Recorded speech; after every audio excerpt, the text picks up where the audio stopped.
Today we're going to be talking about the process of purchasing a home. We work with a lot of first-time home buyers, so we think that this information is good for them to know before they get involved with the process. So we're going to talk to Alex about what it's like to buy a home. Okay. So what is the process of purchasing a home, Alex? All right. Well, the first thing is you need to be pre-approved. The second step is my favorite, which is a sit down in our office. Next thing in this process would be showing properties. After that, you find something, we like it, you want to put in a bid, that's an offer. After the offer, there's negotiation. The negotiation is sort of in two spots, but two different segments of it. First, we do an inspection to see if the house is a good house to buy and it's well kept.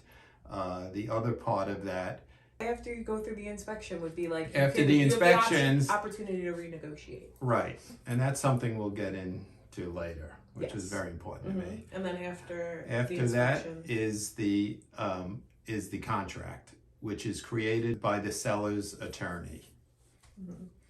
And then after contract, we have a closing, which makes everyone smile. Yes, which is the end of the process. Yeah, not my favorite part, but it's All a right. good part. So back to pre-approval. What is that? A pre-approval is from a lender, which could be a big bank or a small bank or a mortgage broker who's able to broker the best deal for you. And that is required. No other agent, even agents I'm friendly with, will put in an offer if it doesn't have a pre-approval. And it also protects the buyer because they will then know what they could afford, basically. Okay, so pre-approval is basically just a piece of paper that says this is how much money you can spend on a house. Yes. Is it customary for a buyer to meet with an agent in the office, or? I don't know why every single person doesn't do that. I think it's the best way to just meet someone in the office. I actually, one of the few things I don't like in the real estate business is waiting for someone to show up. Yeah.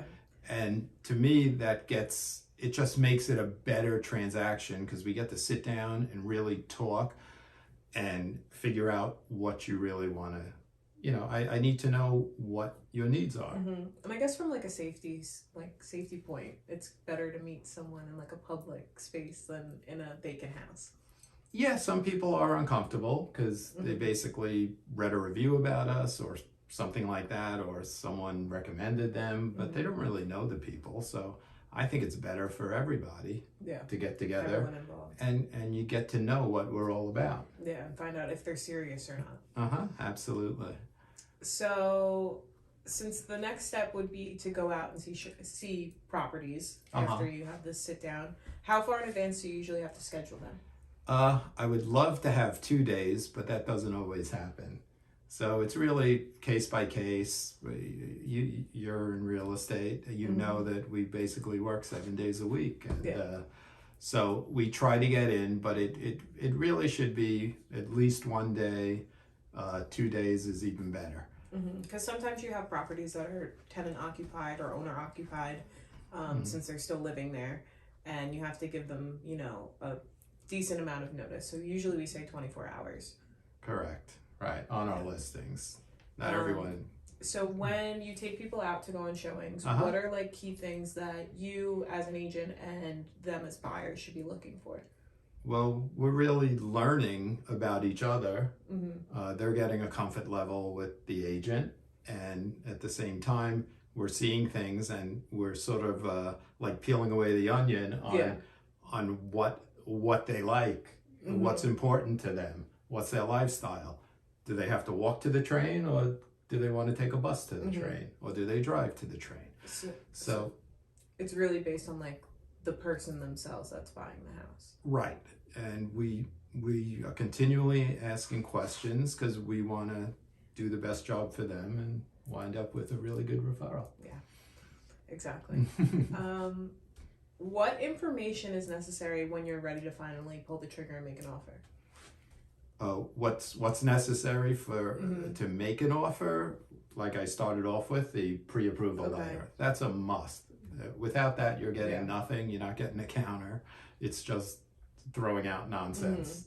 So if you have a mortgage, you need a pre-approval letter, and then if you're cash, what do you need? Cash, you need proof of funds, which could be just a bank account, or you could someone could send you a 401k that says it has X amount of money in it. Would you recommend that a buyer negotiate their own deal? Well, I don't recommend that anyone does surgery on themselves, so I really wouldn't want. I first of all, the fees included already, because whoever's selling the house that we're looking to buy from them they already have a set fee, whether it's a 5% commission or a 6% commission. They're already paying. They know where their cost is going to be. So working with a buyer agent, there's really no disadvantages because the seller's paying the commission. Correct. The seller already has a relationship because that person knows them, met them, and they have a relationship. The person coming in, the buyer coming off the street, or like let's say you just walked into an open house one day, like you don't have a relationship with the agent that's showing that agent in the house is trying to get the most money for that seller because he has a fiduciary responsibility to them. And if you break that fiduciary responsibility, you lose your license. It's that simple. You said before that once you start negotiating the process, you get an inspection done. Can you tell us about what it's like? This is one of my pet peeves. So a lot of people don't understand what the inspection is for. The inspection is to find out what you are buying and the condition of it, and what it will cost to make it the way you want it. And a lot of people think, we pay $500 or $700, whatever. They're all over the place, the cost of the inspections.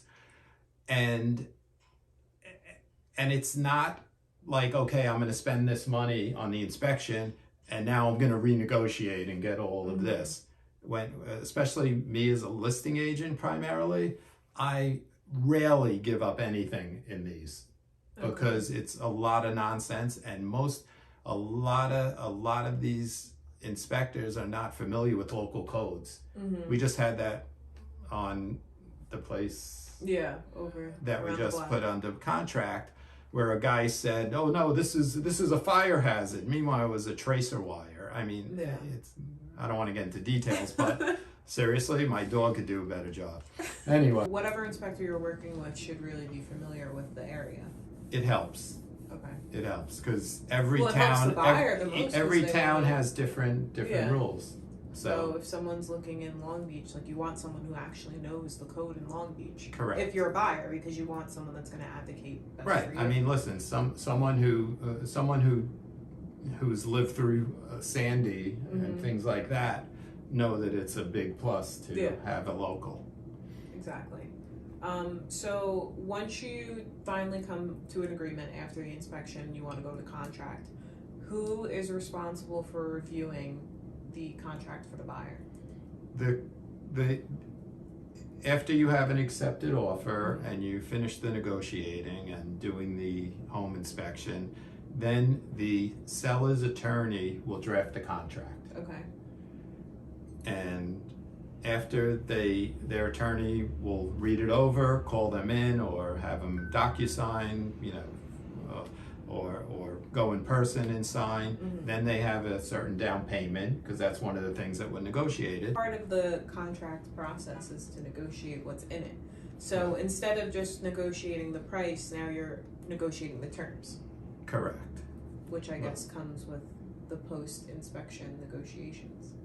Right. So if there's nothing wrong with the house, they will send out a contract. It will then be looked at by the buyer's attorney, and then they will sign it. And and send in their deposit 10%, 20%, whatever they're putting down at contract. Should a buyer know which attorney they want to use before even starting the No, process? you're good a couple of days before. It's not going to hold it up because they still have to create the contract. We have people who will do it in a day if you want. Yeah. So it's easy enough to call up 3 different attorneys, see which one you like the best. And go or with your them. agent can refer you to multiple attorneys. Right, we have plenty, don't worry. Shop around a little bit. Yes. Yeah. So once the contract's finally signed, everything's been settled. Okay. Seller, buyer both signed the contract. How long does it take to get to closing? I would say 2 months with if you're taking out a mortgage. It should be about 2 months. So 60 days. Yeah, COVID's over. Okay. Hopefully. Well, during Yes. COVID, it was like 90 days, right? Yeah, it was Yeah. slow. Yeah. Yes. Extra slow. Very slow. What's to be expected at the closing table? Who's going to be there? Okay. You usually, if there's a mortgage, let's just say if there's a mortgage, you're going to have a bank attorney. Okay. Because they're the ones who bring the money. You're going to have the buyer's attorney and then the seller's attorney. And then some agents come, some agents don't. I've gone through all kinds of different processes on these, but it is really nice to go to the closing and everyone's super happy. The people who are selling are so happy to be going down to North Carolina, and the people who are buying are so happy to finally get into Long Beach. And they just, it's a nice, happy thing. Yeah. It's funny, I was in a business where everyone was like fighting and crazy, like garment center thing. And it's really nice to have happy instead of like I won, you lost. And usually everyone's pretty happy at the closing table. Absolutely. Yeah. What happens? So do they go over like the contracts again? Like what? It's pretty boring. It's shuffling papers back and forth. Lots of signatures. You're gonna sign 30, 40 things that you don't even know what they are. They get explained to you in 3 seconds. Yeah. But, And the title person's at the closing. The title, too, right? yeah. There's another thing. This is that's really scary. Is there's a lot of phony phishing scams where they look at you and they could figure out, like a scammer could actually get into your computer and they figure out how that this person is buying or selling a house because they see the emails going back and forth from the lawyers. Yeah. So you have to be super careful that you speak to someone who you actually know when you're doing any kind of forwarding or like wire transfers and stuff like that. Transfers. It's a major problem, just like everything else. Like when you're doing a wire transfer, always call and confirm the instructions with whoever you're supposed to be. So you're sending it to the wrong place because once it's gone, it's gone. Don't have an email conversation. Don't text. Make sure that you have a formal, like, on the phone conversation if you can't do it in person. Right. Because the scams and stuff are really scary. You got anything else to add? I think I don't know. There's no wrong with like going and using like a buyer's agent. Like it doesn't cost you anything. No, they help you schedule everything. They help you negotiate. They have information about the area. They're really like able to guide you through the whole process without. This is something we do every day. So there's no reason not to. Yeah. There's no real disadvantage. It's really just advantages. And listen, the most precious thing that we have is time, and we don't want to waste our time or we don't want to waste your time. We just want to get you there. So is there any kind of agreement that you'll have your clients sign? I like people to sign a buyer agreement.